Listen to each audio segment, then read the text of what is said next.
I first made my millions of dollars. The first time I ever became a millionaire was with Webcam Studio.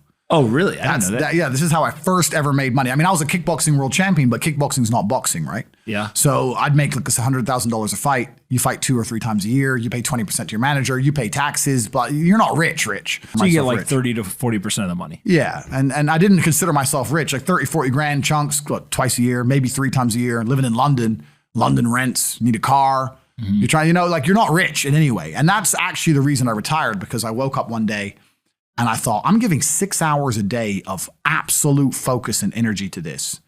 And I believe I'm smart enough that if I put that much tenacity into something else, I can be a multimillionaire. I truly believed that. I was like, I've realized now I've reached the pinnacle of kickboxing. My choice is either to change over to MMA, which I was offered to do earlier in my career, but at the time, the kickboxing contract paid more money. I had to pay the bills, so I went with kickboxing. Change over to MMA, learn to wrestle, change over to UFC, blah, blah, blah. But this is also like 7, 8 years ago where even the UFC didn't pay the money it pays now. But the UFC still doesn't pay that much money from what I understand. No, if you're like top 5 or champion, yeah. But most of the dudes you're going to see there in the prelims, they're getting 10 grand a fight, 9 grand a fight. It's nothing, right?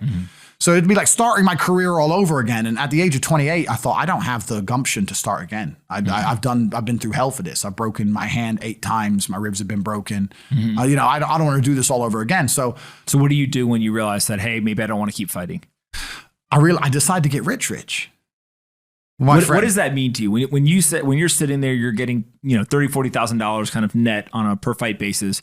Is rich to you like, hey, I want a couple $100,000, $1 million, $20 million, $1 billion? I wanted 30 or 40,000 every month. 30 or 40,000 every month, so about $500,000 a year, give or take. Okay. I thought if I had that much money, I could do whatever I wanted. Okay. That's what I decided I wanted to do. So what's step one that you do? So step one is, maybe that's how we ended up here together, my friend. Step one is, I decided to be very logical about it. Chess player, right? So it's like, I want money. What is money? How do banks work?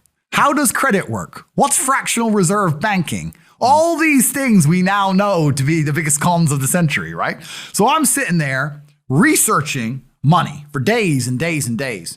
And then I get more mad because I'm like, whoa, money's trash and I don't have any. Now I'm really annoyed, right? I thought like everyone else did that, everyone puts their money in the bank and the bank takes some of other people's money and lends it out. I didn't know they invented it from the sky. I still at that point thought money was linked to gold. I didn't know nothing. So I'm learning all this stuff and I'm getting really angry. I'm like, now this is really annoying me. So anyway, I had a piece of paper there and I'm in my research phase and it start writing down some dude on YouTube. I don't know who he was, some dork. He was a pro gold guy. This is before, maybe Bitcoin was probably around then, but like early. He was a pro gold guy saying buy gold, buy gold, buy gold. And he was saying the difference between an asset, a liability, et cetera, et cetera. So I started trying to write down what I had. I was like, I have an apartment, I have a BMW. I'm in good shape, but I already use that for fighting. What can I do? I can play chess. I'm just writing down the things I have and what I'm good at. And then I kind of realized, I was like, I've got like 8 girlfriends.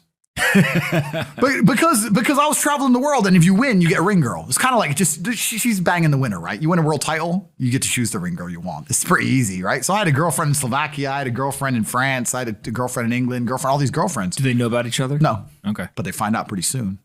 So I had all these girlfriends, so I'm like, maybe I could open a strip club and like be a pimp, and, be a gangster about it, And then that opening strip club that's literally the first thing you thought about was opening a strip club? Well, I thought I have these beautiful girls. How can this is before like Twitch existed. So I was like, what can I do with these hot girls? I was like, it's just an asset, right? There's these girls and a lot of them were messaging me. They thought I was this millionaire world champion. They all wanted to come London, live with me and thought I was a big boy millionaire and all this stuff. So it's like they do because of social media. Well, partially because of that. And also because they met me. I turn up, I fight, I win the world title, I leave. We're texting each other. They assume I'm this big boy, right? So I'm kind of like, what am I going to do? What am I going to do? I thought, man, I investigated strip clubs, way too much money. But this asset class of beautiful women was kind of on my mind for a few days. And then by absolute coincidence, I stumbled upon somewhere on the internet. I was on one of those websites where you used to download like free games and bullshit from. And in the corner somewhere it said, hot girls want to talk to you now or something. I said, hot girls. So I clicked on that, not because I was interested, but because I thought I have hot girls. And it was one of those webcam websites. And I was like, so these girls sit here and talk to dudes for money. So I'm going to get my girls to And they're naked. They're just talking. How does it work? It's 50-50. I mean, it depends on the girl, depends what she wants to do. But the majority of the job is not based around being naked. The majority of the job is based around being entertaining and being easy to talk to. And the guys who are talking to you need to find you, that you need to remember their name, remember their dog's name. You have to be smart. You can't just be a girl and be a bimbo and be naked and make money. You have to be really smart, charming, interesting, happy all the time, positive. Mm-hmm. And I thought, I'm going to try this. So I messaged all 5 of my girlfriends, told them I had a job for them, explained to them what I was going to do. I was going to launch this company. 4 of them agreed. All 4 flew in, sat around the same table. They were all like, who's she, who's she, who's she? I'm like, well, you're all my girlfriends. 2 more left. And then 2 stayed. And that was the beginning of my little attempt at a webcam empire. And I put the girls there. And my role in it all was I did all the tech side of stuff, which is the first thing, of course. And then also, and I get called a pimp a lot.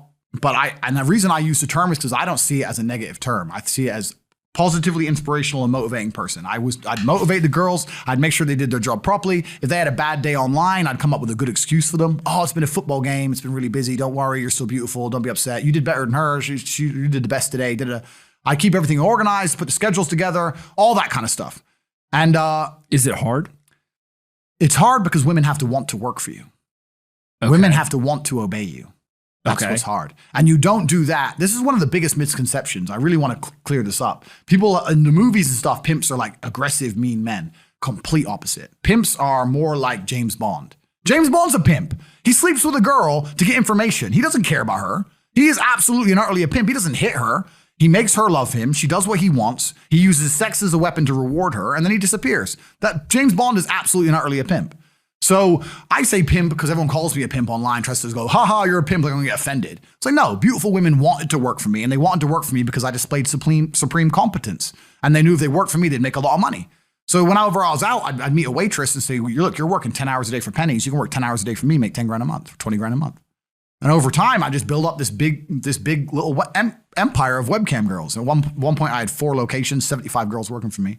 And I was doing. And we say locations like, explain what goes into a location. I just rent houses. All right. So you rent a house, and in the house, you just literally, hey, go live here. There's like technology set up. Yeah. And then you can basically just sit in front of the computer and literally be on the other end of one of these webcams. Yeah. And guys are paying by the minute, by the hour, or whatever to talk to you. Yeah. It's their choice whether they are doing it fully clothed, just talking, getting naked, whatever, and then you're taking some cut of it. Yeah, basically. So I had girls who would live in the house, and that was pretty impressive. I just broke down the webcam business. You done it, man. You nailed it. No background information. Yeah, you nailed it. You nailed it. You nailed it. So the girls who lived in the house would have set amount of hours they want to do, and then we'd have rooms that they could book in and do X amount of hours. A girl could come and do 1 a week or whatever. We'd have rooms they could share. And then, very much exactly like you said. They'd go online, they'd do their hours, they'd have their regular customers, they'd get their money. And then I'd take around half of the money, around 50%. You take 50%. Around 50%. Okay. Is that high or low compared to the rest of the industry? I'll tell you why it's very low. It's low because every time a girl would quit and try and do it by herself, she'd make a fraction of the money overall because she hasn't got the instruction. She hasn't got the motivation. She's just lazy with it, right? And women have a very different mentality to money than men. If you show a woman how to make $1,000 in an hour, she'll think, I only have to work an hour a week. Whereas if you show a man how to make $1,000 in an hour, he thinks, I can make $18,000 a day. That's the difference between us. So if I had a girl working for me making $20,000, she got 10, I got 10. If she quit, she'd make 3 for herself, if that.